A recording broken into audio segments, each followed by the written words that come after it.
ఇప్పుడే ఒక ఆర్టికల్ ఇప్పుడే ఒక న్యూస్ చూస్తున్నా పవన్ కళ్యాణ్ గారు అంటే కూర్చొని చదువుతున్నా సరే అవకాశం వచ్చింది మీడియాతో మాట్లాడే అవకాశం లేదు కాబట్టి మీకు మీ సమక్షంలో చెప్తున్నా కార్యకర్తలు పవన్ కళ్యాణ్ గారు కాంగ్రెస్ పార్టీ పాకిస్తాన్ కి సపోర్ట్ చేస్తే పాకిస్తాన్ పోమని చెప్పేటువంటి డైలాగ్ ఉంటుంది పవన్ కళ్యాణ్ గారిని ఒకరు చెప్పదలుచుకున్నారు పవన్ కళ్యాణ్ గారు మీరు డిప్యూటీ సరే మొట్టమొదటిసారి ఎమ్మెల్యే మీకు మంచి అవకాశం వచ్చి డిప్యూటీ సీఎం అయింది ఇది సినిమా కాదు స్క్రిప్ట్ రాసిస్తే చదువుకోని నువ్వు ఒక ఉప ముఖ్యమంత్రి అంటే ఒక స్థాయి ఇచ్చింది స్థాయికి తగ్గట్టు మాట్లాడాలి ఎవడో స్క్రిప్ట్ రాసిస్తే చదువుడు లేకపోతే ప్రధానమంత్రి నువ్వు కృషి చేయాలనుకుంటే ఇంకేదైనా ప్లాట్ఫామ్ మీద పోయి రాజకీయాలు బంద్ చేసి సినిమా తీసి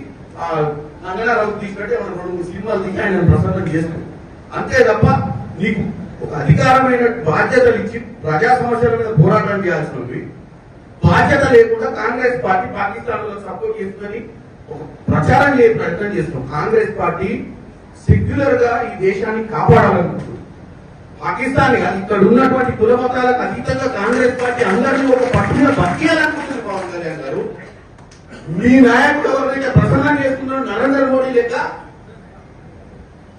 కుల మతాల మధ్యన చిచ్చు పెట్టే ప్రయత్నం చేస్తలేదు నీకు వాస్తవంగా నిలదీస్తే నరేంద్ర మోడీ ఎన్ని రోజులైంది నలుగురు వచ్చి ముష్కరులు కాల్చిపోతే నలుగురిని పట్టుకునే దమ్ము ధైర్యం లేక పిట్టగదా ఎప్పుడో తిరుగుతుంది ఏం ఇంటెలిజెన్స్ నడుస్తుంది దేశంలో నలుగురు వచ్చి మిట్ట మధ్యాహ్నం కూడా బౌండరీ మీద కూడా కాదు బోర్డర్ మీద కూడా కాదు లోపలికి వచ్చి 100 కిలోమీటర్ల లోపలికి వచ్చి కాల్చిపోయిన నలుగురిని పట్టలే నువ్వు పిట్టకథ చెప్తే నువ్వు ఆ పిట్టకథ నువ్వు విని మళ్ళీ కాంగ్రెస్ పార్టీని విషప్రచారం చేసే ప్రయత్నం చేయడం అనేది వాస్తవంగా ఆంధ్ర ప్రజలు నీలాంటి ఉప ముఖ్యమంత్రిగా ఎన్నుకునేందుకు వాళ్ళ క్షేమియాలి ఎందుకంటే నువ్వు ప్రజా సమస్యల మీద మాట్లాడాలి పొలిటికల్ పార్టీని అటాక్ చేసి బేస్లెస్ గా మాట్లాడటం ఎవరినో ఖుషి చేయడానికి ఈ దరిద్ర మాటలు మాట్లాడతారు పవన్ కళ్యాణ్ గారికి చెప్తున్నా